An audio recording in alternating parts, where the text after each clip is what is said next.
Hi friends, ఈరోజు నేను చూపించే రెసిపీ వచ్చేసి పక్కా పల్లెటూరు స్టైల్‌లో మా అమ్మమ్మ వాళ్ళు వండిన పద్ధతిలో చాలా సింపుల్‌గా వంట రాని వారు కూడా చేసుకునే విధంగా అయితే నేను ఈరోజు మీకు కొరమీను చేపల పులుసు చూపించబోతున్నాను. చాలా నేచురల్‌గా, ఈజీగా ఎలా వండాలో మీకు చూపిస్తాను. వీడియోని ఎక్కడ మాత్రం స్కిప్ చేయకుండా లాస్ట్ వరకు చూడండి. మరి ఇంకెందుకు ఆలస్యం, ఈరోజు మనం కొరమీను పులుసు ఎలా చేయాలో చూద్దాం. ముందుగా నేనైతే ఒక కేజీ కొరమీను చేపలు నీట్‌గా క్లీన్ చేసి పక్కన పెట్టుకున్నాను. దాని తర్వాత చేపల పులుసుకైతే మెయిన్ కావాల్సిందొచ్చేసి 50 గ్రాముల చింతపండును వాటర్‌లో నానబెట్టి పక్కన పెట్టేసుకోవాలి. ఒక 4 ఉల్లిగడ్డలు తీసుకొని స్టవ్ పైన ఈ విధంగా లో ఫ్లేమ్‌లో 5 నిమిషాల పాటు కాల్చాలి. ఇలా కాల్చిన ఉల్లిగడ్డలని పొట్టు తీసి గ్రైండర్‌లో కొంచెం జీలకర్ర వేసుకొని కచ్చా పచ్చగా ఈ విధంగా గ్రైండ్ చేసి పక్కన పెట్టుకోవాలి. ఇప్పుడు ఒక కడాయి తీసుకొని అందులో 4 టేబుల్ స్పూన్ల ఆయిల్ వేసుకొని అది వేడాక కొంచెం జీలకర్ర వేసి అది వేగాక మనం ముందు గ్రైండ్ చేసి పెట్టుకున్న ఆ ఉల్లిగడ్డల పేస్ట్‌ని అయితే వేసుకొని పచ్చి వాసన పోయేదాకా వేగనివ్వాలి.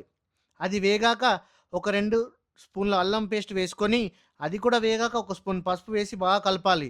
తర్వాత 3 టేబుల్ స్పూన్ల కారం వేసి కలిపాక కారం ఇప్పుడు వేస్తేనే మనకు ముక్కకి పడుతుంది. ఎందుకంటే ఈ విధంగా వేగాక చేప ముక్కలకి ఒక్కొక్కటి మెల్లిగా వేసి ఆ మసాలా కాల్చి మూత పెట్టాలి. ఒక 10 నిమిషాల పాటు. ఎందుకంటే ముక్క అనేది నీసు వాసన రాదన్నట్టు. సో, ఇలా మనం 10 నిమిషాల పాటు ఉడికించాక నానబెట్టుకున్న చింతపండును రసం వేసుకొని ముక్కలు మాత్రం కలపొద్దండి. ఆ రసము ఖాళీ వేయాలి. ఆ ముక్కలు కలపొద్దు. ఎందుకంటే పీస్ అని విడిపోతుంది.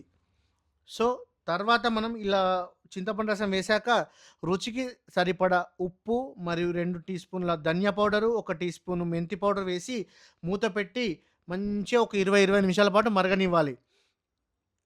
అలా 20 నిమిషాల పాటు మరగనిచ్చిన తర్వాత పులుసు అనేది చాలా చిక్కగా అవుతుంది. అప్పుడు ఆ చిక్క మీకు అర్థమైపోతుంది.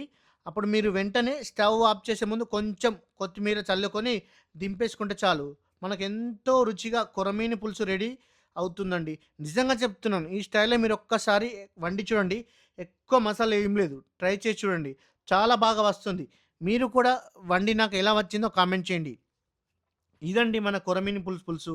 మీకు కూడా వీడియో నచ్చితే లైక్ చేయండి, షేర్ చేయండి మరియు మన ఛానెల్‌ని సబ్స్క్రైబ్ చేయండి. మళ్ళీ ఇంకో సూపర్ వంటతో కలుద్దాం. అంతవరకు వంట చేయండి, నవ్వుతూ తినండి.